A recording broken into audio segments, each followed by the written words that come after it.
People stack skills like they're Pokemon cards. They grab public ones off of random repositories, and the truth is, most of them aren't even useful, and the ones that are carry the risk of having malicious code. And what happens is they end up piling dozens of skills that they never trigger. And the ones they do, they never prune, they never optimize, and they never look for areas to make it that much better.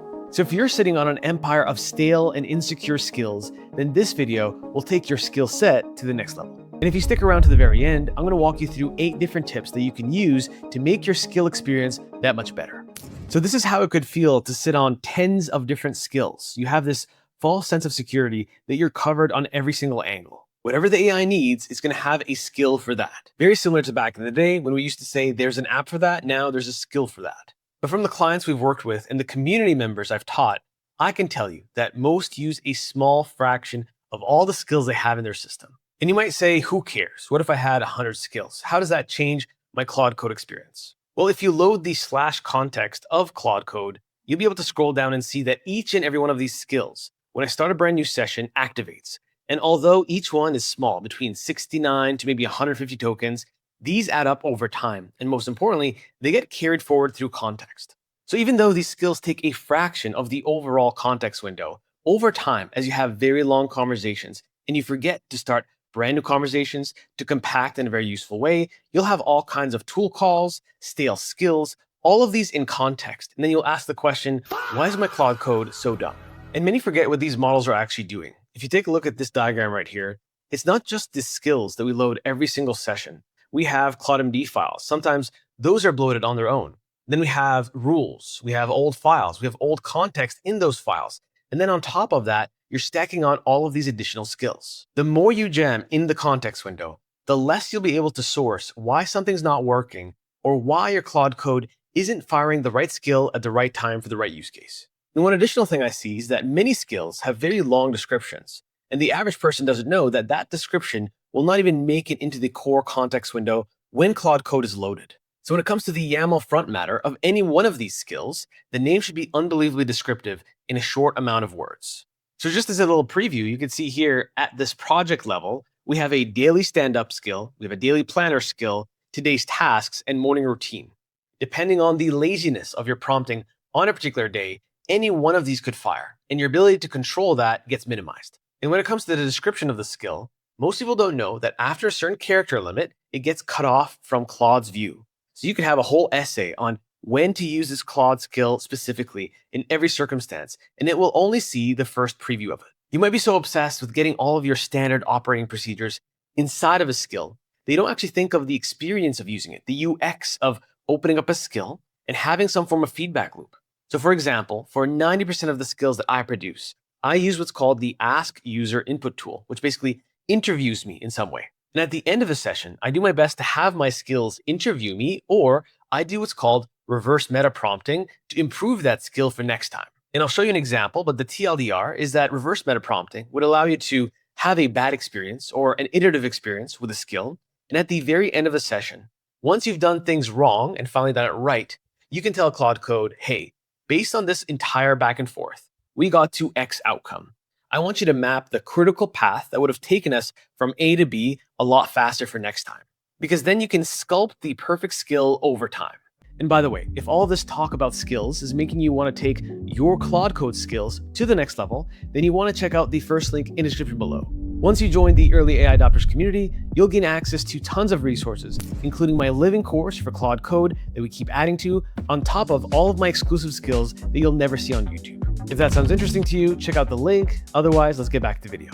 I've never seen someone make the perfect skill that fires 100% of the time on their first shot. So while stacking skills might make you feel good, behind the scenes is actually the very reason for your discomfort in using AI day to day. Because the concept of a skill is so straightforward for someone that is technical or non-technical, many people will default towards using skills for everything. But some skills deserve to be rules in a folder, and others deserve to be an entry in your claude.md file. Especially when it comes to using skills to access things like APIs, a command line interface might be a way better option. And depending on how deterministic this process is, meaning how predictable and how many steps go from A to Z in a way that's the exact same every single time. If it meets that criteria, then an automation is way better than a skill. A skill is a suggestion to the AI, but a hook or a Python function is a deterministic rule. Now, before we hop into some hands-on examples, what makes a good skill? We've talked about all the bad, but what is the cross-section or anatomy of a skill that scales? Like I said before, the name should be so simple and it should be so different from every other skill. If you have 2 or 3 skills with similar names, odds are the underlying functionalities are also similar and they'll overlap. And when it comes to descriptions, you want trigger heavy descriptions where it tells Claude Code when to unequivocally use and invoke these skills. Outside of that, the thing that separates good skills from bad skills is what's called progressive disclosure. And this is a fancy way to say, how do you segment your skill in a way where Claude Code will only look at certain parts as needed? A good example is this. If you have a skill that has multiple functionalities, one of them extracting and handling PDFs, if you have a specific section that's called extract PDF text, it will only use this Python file to open that PDF if it needs to, which is way better than this, where you have a whole blob of text that Claude Code will read nonstop every single time, no matter what. And now imagine you had 50 of these skills with all these series of blobs. I would bet that you'd have way more hallucinations in your sessions that you'd blame Claude Code's model on versus your underlying infrastructure. And like I said, when it comes to the user experience of using a skill, having a skill interview you, again, using this thing called the Ask User Input tool. I'll show you what it looks like shortly. And then from there, breaking down what process should follow on from the interview, and finally, how the skill or you will provoke a reflection. The whole point of a reflection is that it pushes Claude Code to see what it could have leaned better. So you can imagine your skill as some form of clay sculpture, and you have to keep chipping away at it and sculpting it to the leanest and meanest version of it that will invoke and work in the fewest tries possible. Now let's take a look at this hypothetical folder. Let's say we have the skills folder and we have, like we said before, a daily planner, daily stand-up, morning routine, and today's tasks. If we scroll down and we take a little bit of a preview, you'll see that the name and the description are really similar across all of them. And although this is an exaggeration example, the more I pry into people's skill databases, the more overlaps I see in these descriptions. If you take a look through yours and you realize that you probably are suffering from this problem, one thing you can do is literally ask Claude Code to consolidate all of these into one skill. And it will do its best to use the Skill Creator 2.0, which is a skill that Claude Code has to build and optimize skills, to take all of them and combine them into one. And a few seconds later, we have this new consolidated skill. If we go to Claude Code and say, I want you to actually edit the functionality and the user experience of this skill so that it properly uses Ask User Input tool to ask for whatever relevant information would set this skill up for success with the highest likelihood possible. Now it's written out as 4 separate words here, although the tool is actually one non-separated word that's called Ask User Input tool, but it should understand exactly what we mean. Now, once that's done, one other thing that you can do is you can make Claude Code test your skill before you even ever test it. So you can literally say, I want you to spin up some subagents to actually test this skill and battle test it to see if there are any redundancies, if there are any areas where we can improve the user experience. And you see right here, it's going to spin up 2 subagents in parallel. One to role play diverse users to surface UX friction, user journey. The other that audits for redundancies and structural weaknesses. So instead of you having to battle test it and constantly go back to your session and edit it, you can have a lot of this iteration and testing happen within the same session. And after a few minutes, the agents come back and tell you about all of the high impact, medium impact, and low impact issues that you can fix. In this case, you can see I have a very sophisticated prompt here that I sent over. Once it actually resolves all that, it'll tell you all of the net changes applied, and you can start using this right away. Now, what happens if we have another scenario where we have another skill that's called Client Proposal Drafter, and behind the scenes, it works okay, but only okay. It's kind of like a half-built bridge, and you want to make it that much better. So for simplicity, let's say we just fired over this prompt, and then invoked this skill correctly, asked me for some information, prepared a proposal, and I looked at it and I said, add my company Pragmatic Solutions, and I went again, and I told it, hey, this seems a little bit formulaic. Based on this one piece of feedback, within this session, it will change. Maybe eventually I'm happy with it. But 90% of people don't do this next part, which is asking something like this. Reflect on how that session went. Critique the client proposal draft skill against what it got wrong. Then propose a concrete edit to the skill that fixes the gaps, and then show me the difference. It will then go through, understand what went well in the session and what could have been improved, proposes some edits and tells you what those edits should be, notice how one of them is the specificity of the description itself. And as you go down, they'll tell you every single thing. You can go back and forth with it until you're happy. Now, they seem simplistic, but if you improve the skill by 1% every single day for 30 days, by the end of the month, you'll have an ironclad skill. And finishing off, these are 8 little nuggets that you can take away to help you prune your skills that much better.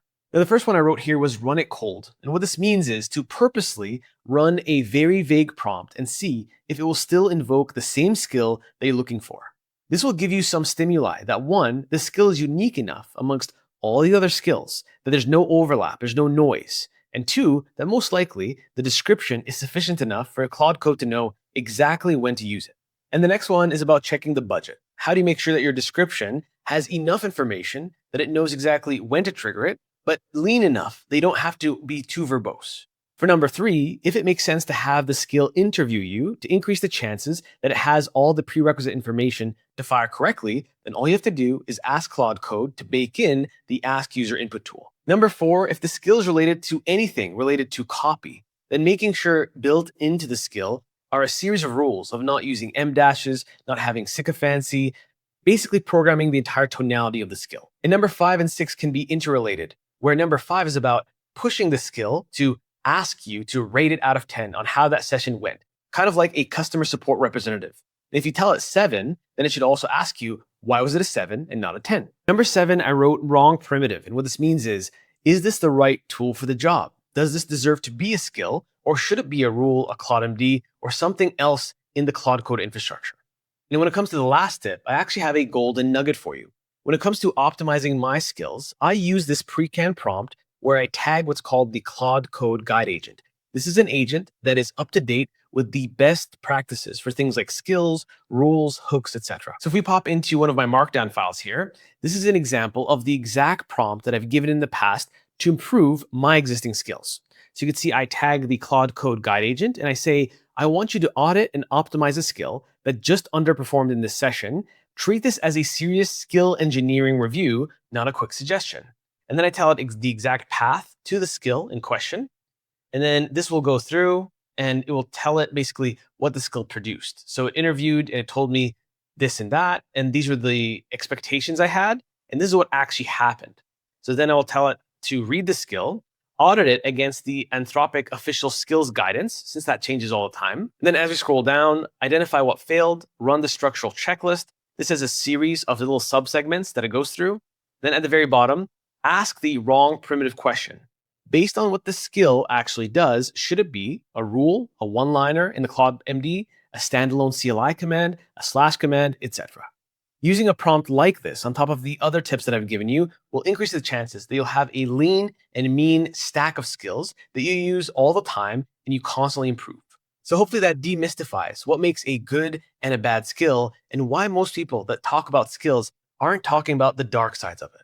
And for that prompt I showed you, you can find it in this second link in the description below, so you can take it for a spin, audit your own skill set, pun intended, and see where you can optimize it. And last but not least, if this video makes you want to go that much deeper on the entire Claude Code ecosystem and master things like skills, rules, claude-mds, etc., then make sure you check the first link in the description below. And for the rest of you, I would super appreciate if you leave a like and comment on the video. It really helps the reach and grow this channel. I'll see you in the next one.